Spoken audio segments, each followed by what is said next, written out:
Ladies and gentlemen, zan yi amfani da wannan dama domin gabatar muku da me yi da gamawa. Ina nufin one of the biggest of Hausa hype man in Nigeria.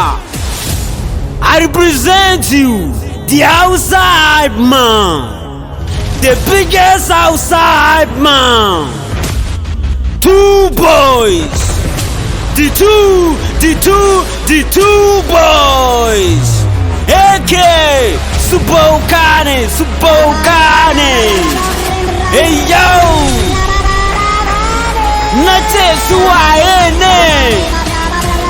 Bokka ne.